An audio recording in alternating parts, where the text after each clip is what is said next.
In St Louis in 1904, the first man home in the marathon, Lortz, had actually hiked a lift for some of the way. He'd felt tired, pulled out of the race, got a lift, but when the car broke down, he then ran the last couple of miles back into the stadium and was ready to claim the victor's title. And they also included in the athletics program circus performers who were natives, as they call them, of various kinds, to try and add that sort of exotic, almost sideshow appeal. And so the whole thing lost its Olympic purity. These first 3 games were enormously expensive, poorly attended, and organisational disasters. And now, just 2 years before the next games, Italy had suddenly withdrawn as host. The hope that the Olympics would become an enduring and regular event slowly began to fade. But then one man seized the initiative. He was Lord Desborough of Taplow, British member of the International Olympics Committee. He'd also participated in the 1906 Athens Olympic fencing event. He was at Oxford University. He was an expert fencer. He fenced at international level. He was captain of the athletics team here. He was president of the rowing team. He stroked an 8 across the channel. He swam the Niagara Falls twice. He climbed up the Matterhorn several times.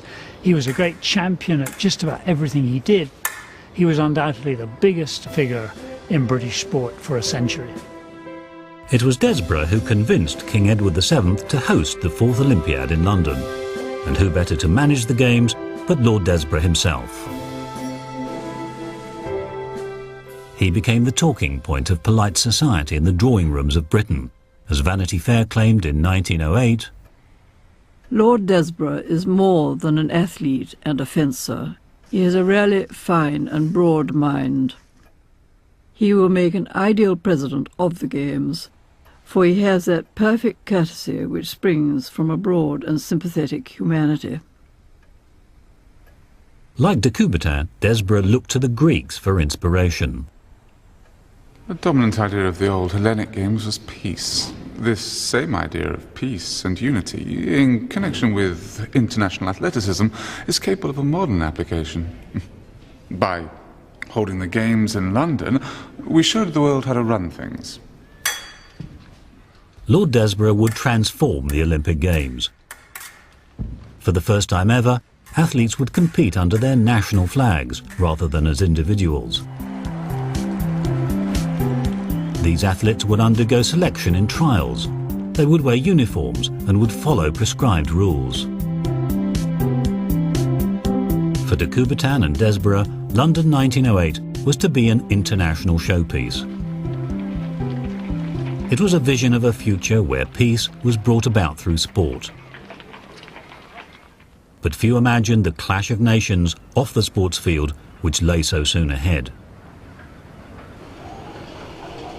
Britain's rapid industrialisation and the expansion of its empire meant that by the 20th century it had become the most powerful nation in the world, controlling a quarter of its landmass and a quarter of its population.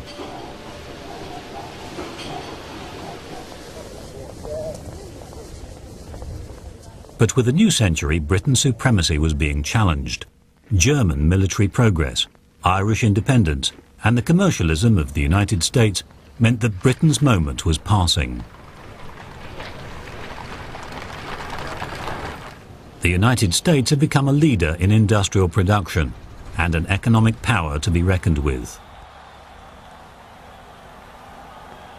But it was the new social structure in America which was to have the most profound impact on the 1908 Olympics. Britain was a country ruled by the elite. Top-quality sport was largely the preserve of the public school amateur. It was practiced with seemingly little effort and no training. Amateurs in this period were very much public school and Oxbridge predominantly educated men. Essentially, they were people who could afford to take the time to play without needing funding for it. Lord Desborough is a great example, who didn't need to earn money. Money's coming from other sources, so he had time to devote to sport. The idea was to not try too hard, and to win. Don't be seen to be training, and if you win, be very modest, and if you lose, lose well. For Desborough, amateurism was the only way in which sport should be practiced. It is only by keeping amateur status boldly emblazoned on our banner that we can go forward. But the American James E. Sullivan challenged this concept of sport. From a hobby for the elite, sport in America became commercialized and practiced by America's vast immigrant population, which included Britain's age-old rivals, the Irish. Some of the class restrictions and some of the ethnic and national restrictions that one would find in Greater Britain or the rest of Europe, one would not find in the United States. Popularization and commercialization meant competition. Theodore Roosevelt, a keen sportsman himself, declared, "In life, as in a football game, the principle to follow is to hit the line hard. Don't foul and don't shirk, but hit the line hard." To stage the Games, Desborough was aware that having the right infrastructure was crucial to the success of London's Olympics. He wanted one key site for field and track events, and for that he needed a stadium. It would be the first purpose-built sports arena of modern times, and was of unprecedented scale. But faced with a government unable to pay for the staging of the Games, Desborough had to come up with another source of revenue. That year, France and Britain were to stage an important trade fair in London. It would be held to celebrate the Entente Cordiale, which had been signed between the two nations. The exhibition would encompass an area of 140 acres and included an artificial lake, several colonial villages, and an immense network of white buildings. In time, the area would come to be known as White City. Desborough saw an opportunity and made his move.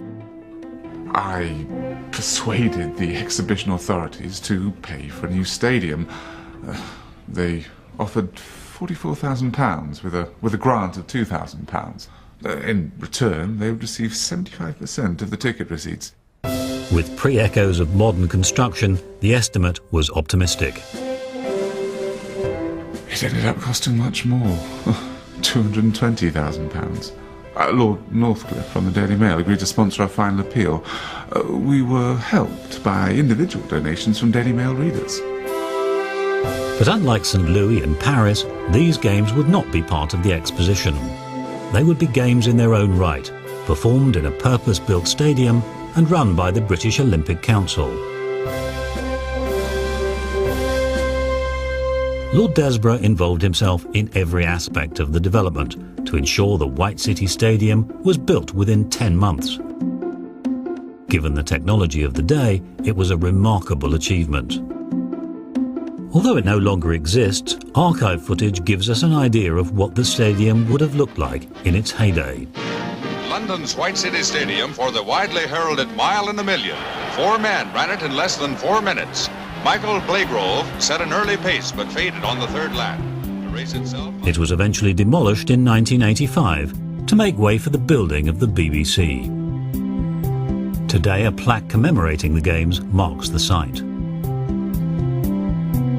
The stadium comprised a swimming pool, a cycle track, a running track 24 feet wide, facilities for vaulting, jumping and throwing, and boxes for royalty, the press room and the International Olympics Committee.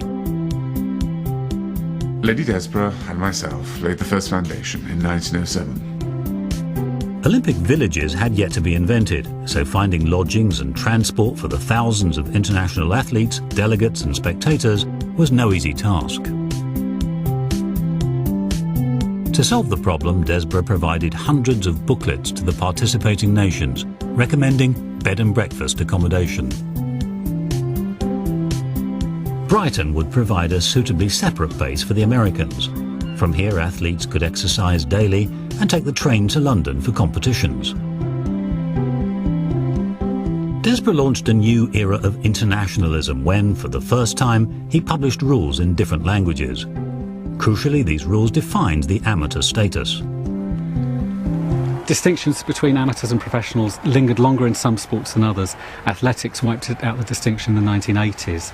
By then, obviously, the Olympics had become completely professionalised through Soviet military people, so technically they're soldiers, but essentially they're full-time athletes.